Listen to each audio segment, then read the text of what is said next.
La prohibició és un tema molt complicat a la nostra època perquè hi ha una mena de tabú contra la prohibició. Vivim en una època que en part la gent no s'atreveix a parlar de la prohibició perquè creu que tot el que és prohibició és repressió.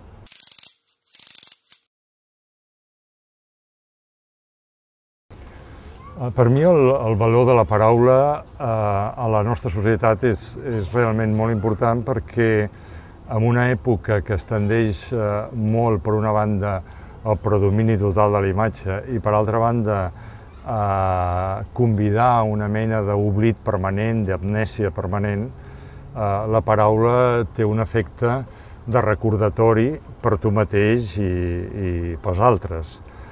En aquest sentit, jo sempre dic que l'empobriment del llenguatge, en la mesura que nosaltres anem perdent els noms de les coses, anem perdent la nostra relació amb el món.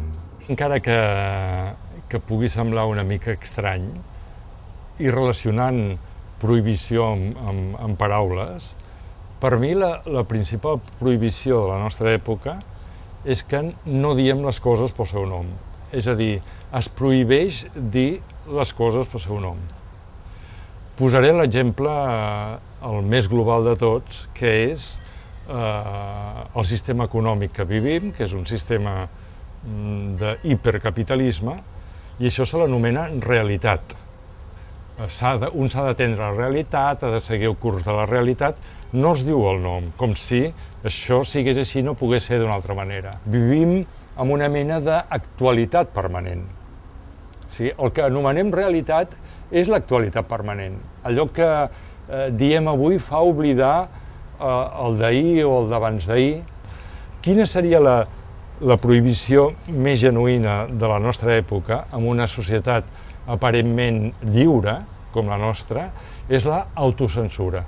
Aleshores, diria que el característic de la nostra època no és tant una violent prohibició que procedeix de fora o una censura molt forta que procedeix de fora, sinó diversos nivells d'autocensura. És a dir, no diem les coses pel seu nom. Que en realitat, al moment que parlem d'autocensura, és una cosa extensible a tothom, perquè un dels vicis principals que té la gent aquí és delegar amb els altres la responsabilitat. És a dir, va molt bé dir és culpa de l'Estat, és culpa dels polítics. Naturalment, els polítics també actuen a través d'aquesta autocensura. Tampoc ells diuen mai les coses pel seu nom. Però jo diria que el ciutadà, si no vol ser purament un súbdit, hauria de trencar ell mateix amb aquesta autocensura i atrevir-se a ser responsable del que diu. I per ser responsable del que diu no es pot delegar amb l'altre. Els fills no poden delegar als pares, els estudiants no poden delegar la culpa és de l'escola o de la universitat, els ciutadans amb els polítics, perquè aleshores el delegar tu no assumeixes els teus propis. Estem massa en una època en què un tendeix a conèixer molt bé els seus drets, però en canvi no l'equilibri d'aquests drets que són els deures. I la llibertat és, en certa manera, aquest equilibri.